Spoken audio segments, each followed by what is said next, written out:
Olá, caros alunos da terceira série do Colégio Castro Alves. Sejam todos bem-vindos à nossa live de inglês de hoje. Eu, professor Johan, vou falar com vocês alguns assuntos que são importantes para você que vai fazer o Enem. E essa live é uma live diferenciada. É a nossa English Live Special for Enem. Para isso, eu trouxe alguns pontos importantes, vale a pena serem lembrados para fazer essa prova, que eu chamei de VIP Topics. Quais são os VIP Topics para esta aula? Reading Skills, que são as habilidades de leitura. Grammar, que são que é o tópico gramática. Vocabulary, que é vocabulário. Então, sobre o primeiro tópico, que é as habilidades de leitura, vamos entender primeiro o que são habilidades. E não só em inglês, mas como qualquer língua, nós temos os 4 basic skills, que são as 4 habilidades básicas, que é a leitura, reading, listening, que é a audição, speaking, que é a fala, e writing, que é a escrita. No entanto, para nós que vamos fazer o Enem e que vamos precisar fazer uma boa leitura, nós vamos usar somente uma habilidade básica dessa que nós vimos agora, que é o reading. E para uma boa leitura, eu trouxe aqui algumas dicas que vale a pena a gente lembrar. Reading skills. Quais são as habilidades de leitura que nós vamos lembrar aqui? Skimming, que significa buscar a ideia geral do texto. Você se depara com o texto e aí dá aquela olhadela no texto para identificar que tipo de texto que é. No segundo, scanning. Você vai ler de forma mais detalhada, já procurando algumas palavras, procurando compreender que tipo de texto é aquele, se é uma carta, se é um texto jornalístico. Na próxima, um layout. O que é o layout? É você ver o formato do texto. Nesse formato, você consegue identificar se ele é uma carta, se é um texto jornalístico. Você consegue, a partir do seu título, a partir do seu subtítulo, e também a partir de palavras-chave que podem aparecer neste texto. A próxima habilidade chama-se World Knowledge, que é o conhecimento de mundo. Conhecimento de mundo é aquele conhecimento que você traz da sua experiência de mundo, da sua experiência com as suas leituras, com os programas que você assiste, com as pessoas com quem você conversa. E esse conhecimento é importante utilizar na hora da leitura. Você vai utilizar o seu conhecimento de mundo naquele tema. Pode ser que o tema do seu texto seja um tema que você domine, que você tenha conversado na véspera da prova. Então você já vai fazer a leitura daquele texto com um pouco mais de propriedade. Próxima habilidade, skip, que significa pular, saltar. Caso você desconheça alguma palavra, mantenha a sua leitura.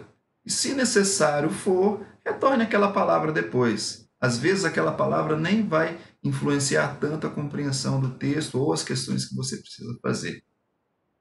Inference. Caso você desconheça uma palavra, é possível inferir o significado da palavra. Ou seja, você não conhece aquela palavra, mas você pode, por exemplo, atribuir um significado para ela, baseado no contexto, e tentar fazer a leitura do seu texto.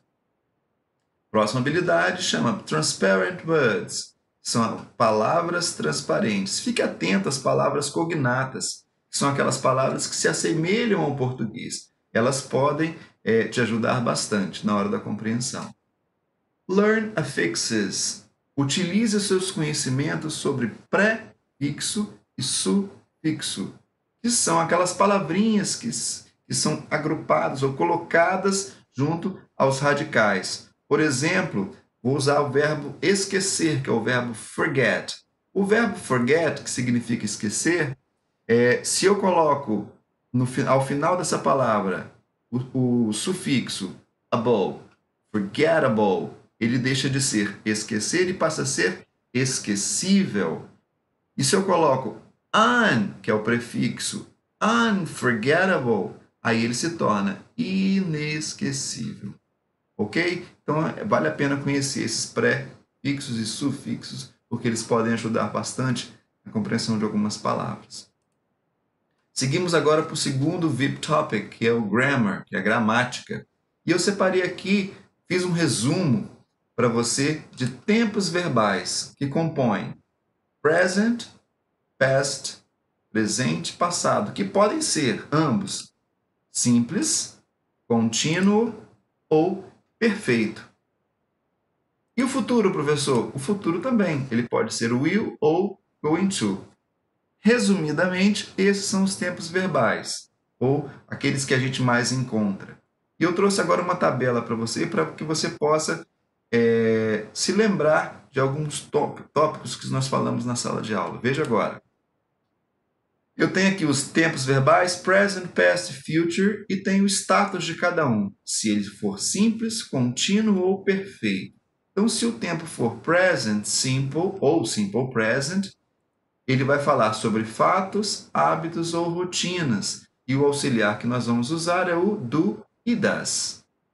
Se for present continuous, é o presente contínuo. Significam ações contínuas no presente. E eu vou utilizar am, is e are, que é o verbo to be no presente, mais o VP, que é o verbo principal com ing. I am working. Eu estou trabalhando. Presente contínuo. E o present perfect, professor? São ações influenciadas pelo presente ou concluídas recentemente. I have lived in New York. Eu morei em Nova York, mas não tem muito tempo, então eu posso usar o present perfect. Qual é a característica do present perfect? Eu vou ter o auxiliar have ou has, que é o verbo ter no presente, por isso que é present, mas o verbo principal no particípio, por isso que ele é perfeito. Sobre o past, são ações, o past simple, são ações no passado determinado. Para isso, nós usamos o auxiliar did. Past continuous, ações contínuas, só que agora no passado, e por isso nós vamos usar o verbo to be no passado, ok? E o verbo principal com ing. E o past perfect, ações no passado do passado, indeterminado. Para isso nós usamos o auxiliar have no passado. E aí vamos usar o had mais o verbo principal no particípio. E sobre o futuro? Bom, o futuro fala de ações no futuro, naturalmente. E podem ser de duas formas. Fazendo previsões no futuro, utilizando o will, ou planos ou intenções no futuro, onde a gente vai usar o be, que é o verbo to be, mais o going to, mais o verbo principal. I am going to travel next year. Estou fazendo planos de viagem para o próximo ano. Ok? Este é o resumo dos tempos verbais. Seguimos agora para o terceiro topic, VIP topic desta aula, que é o vocabulary, que é o vocabulário. Sobre vocabulário, nós lemos diversos textos na sala, sobre diversos assuntos. Então, baseado nessas leituras e naquelas que você deve ter feito, né, você pode encontrar textos relacionados a health, saúde, politics, política, education, educação, sports, esportes, virus, vírus, e breaking news, que são as manchetes que nós vimos nos jornais americanos e ingleses, né, de assuntos reais, de situações reais que nos trouxeram, que nos acrescentaram bons vocabulários, ok? Vale lembrar que a aquisição de vocabulário, não só em língua estrangeira, mas em qualquer língua, ela vale para a sua leitura. Se você lê bastante, você adquire mais vocabulário. Se você presta atenção às notícias que passam na televisão sobre determinados assuntos, você aprende palavras novas. E isso te ajuda na leitura, seja qual língua for. Ok? Bom, sem mais, eu poderia desejar a você sorte, mas eu sei que você estudou muito e você não vai contar só com a sorte, você vai contar principalmente com o seu esforço e com a sua dedicação. Então eu poderia desejar sorte, mas como eu sei que você estudou, quanto mais estuda, mais sorte você tem no dia da prova. Então eu acredito no seu potencial e acredito que aquilo que você dispensou, aquilo que você fez valer na sala de aula, você terá o retorno após a sua prova. Ok? E deixo essa live com a seguinte mensagem para você. Que seu presente possa ser simples, mas que seja contínuo. Mesmo que seu passado tenha sido simples, seja por que motivo for, seu presente pode ser perfeito. E seu futuro? É simples. Faça do seu presente perfeito.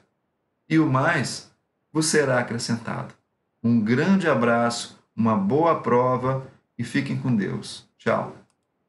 Obrigado a todos. Feliz Ano Novo.